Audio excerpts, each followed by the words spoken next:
If you're a residential real estate agent earning $200,000 a year and you want to grow your passive income, this show's for you.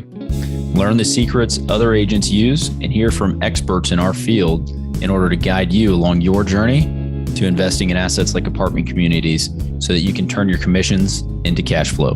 I'm Randall McLeod. Let's go, baby. All right, agents, welcome back. I am excited for another quick hit episode here. I want to talk to you about something that I saw on some profit and loss statements recently when reviewing a deal. So I know that we talk a lot about agents to the brokerage side of the business, how you can grow your active income so that you can start investing in some deals like what we're looking at here.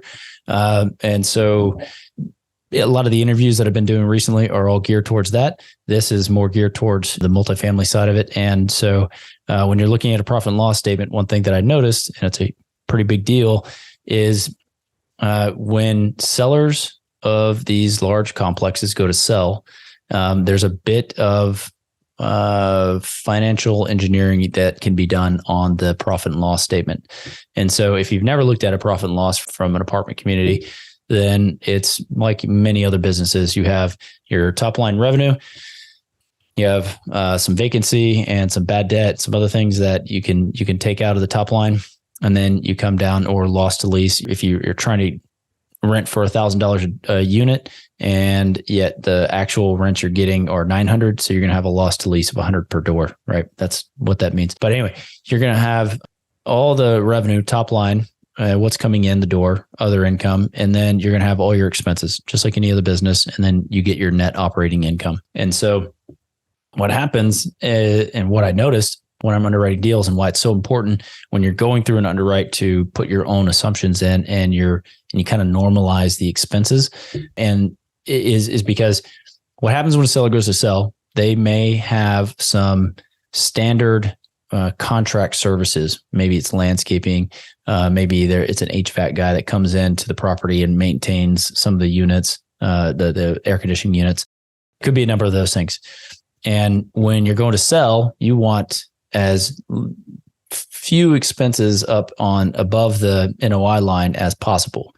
And so if you have some money in your reserves account as an operator, you might start putting those things as capital expenditure items, which means they go below the net operating income line, which thereby increases the net operating income and makes it look like the property is performing with fewer expenses than it really has. And so I noticed that, and it's common practice, I guess. I don't know, but it seems as though it's the rationale there is, okay, we're going to sell it for more, and hopefully somebody doesn't pick up on that. It's not an ideal scenario or way to handle, I guess, because then you're messing with your books, and it just seems like a lot to do to try to get a higher price, right, for when it really is not performing the way that you're presenting it. So I noticed that was, to me, not the way that I will run projects that we have. That's not the way that I think should be done. But it's why, when you're looking at an underwrite on the front end, why you should certainly add back in those expenses.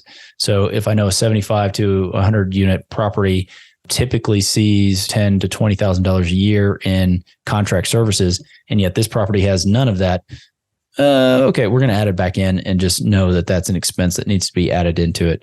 So I've seen that a number of times.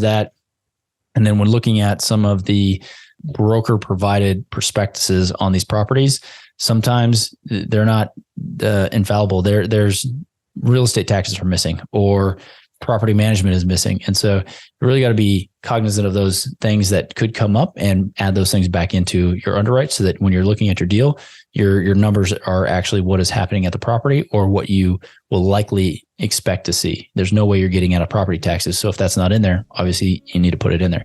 So again, just want to share a quick quick tip on something on the profit and loss statement that I noticed. And if you're looking at your own deals, you will find helpful. So have a good day, and we'll see you on the next episode. Did you know that 80% of the agents we speak with got into real estate in order to gain passive income so they could obtain financial freedom and become work optional?